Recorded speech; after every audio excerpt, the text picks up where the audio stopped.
Bukod sa farm na aking binisita, sasamahan din tayo ng ating sobrang Latina na guest para bumisita sa isa pang farm sa Siniloan. Hello po sa inyo mga kapuso! Napapanood siya tuwing umaga bilang unang hirit funliner, si Shuvi Etrata.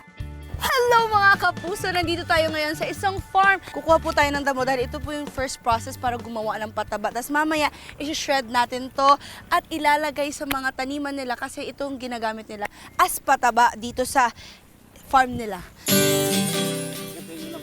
Ganyan lang, oo. Ayoko to. Oo, kuya. Samahan mo naman ako.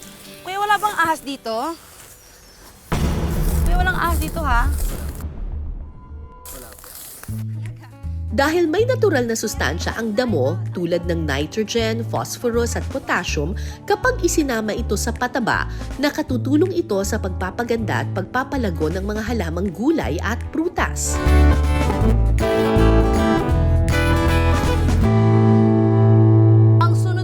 Gagawin ay pagkuha ng dumi. Dumi ng kambing. Dumi ng kambing, kaya naman, kambing, where are you? Let's go. Let's find the kambing.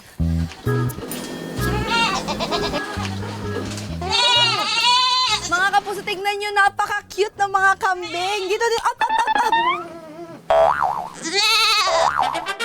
Nandito ang kanilang mga dumi. Kuya Acer, ito ba talaga yung mga dumi nila? Or gawa-gawa lang to? Dumi talaga to nila? Dumi naman ng kambing ang pangalawang sangkap ng kanilang pataba. Nakatutulong raw ito na mas mapaganda ang lupang tatamnan at nagsisilbi rin itong pantaboy sa mga insekto na karaniwang sumisira sa mga pananim. Hoy, bilisan niyo pa dyan, dumami pa kayo! Kailangan namin na isang sako! Mehe! Mehe! Ay, hindi nila ako sinasabi. You guys are so ano ha? At dahil dyan, let's go! Vamos na kasap! Bigat pala talaga. Ayan, ready na. Kuya, yung kilikili ko maputi. Nag-shape naman ako.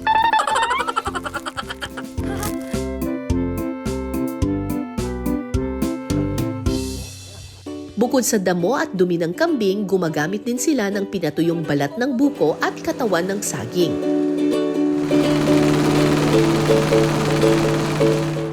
Sa proseso ng paggawa ng pataba, una ang shredding.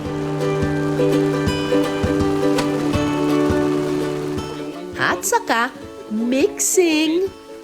After po 3 hours mga kapuso, nakakapagod talaga ginagawa namin. Ayan, at ito na nga ang kanilang finished product, ang kanilang matabang fertilizer. Kita nyo naman yan. Ayan siya. Uy, walang amoy. Grabe, paggawa pa lang ng organic fertilizer, challenging na kaagad. Kaya naman, mag-break ka muna, Shuvi.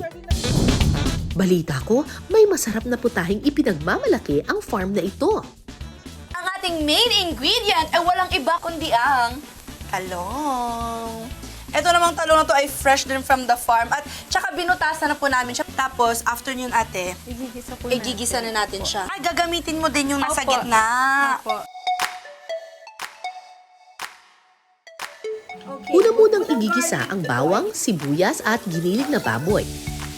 Ito ang magiging palaman ng rellenong talong. Titimplahan ito ng paminta at saka ihahalo ang inalis na gitnang bahagi ng talong. Sunod na ilalagay ang carrots, green bell pepper at oyster sauce.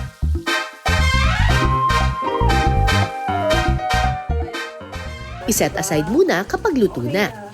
Sunod na hahaluan ang giniling mixture ng breadcrumbs at itlog. Sa mainit na kawali, una munang ipiprito ang mga talong. Pagkatapos, lagyan ito ng giniling mixture. At iprito pa ng 3 minuto. Kapag golden brown na ang rellenong talong, pwede na itong lantakan. At ito na nga ang ating rellenong talong, mga kapuso. Ang galing, diba? Aesthetic niyo, mga kapuso. Ready na. I feel like it's tikiman time.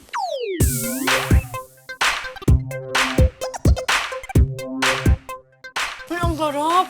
Nandun yung bell pepper, garlic. Miss Cara, ang sarap. Halika na dito. Kumain ka na. Sarap. The best. 10 out of 10.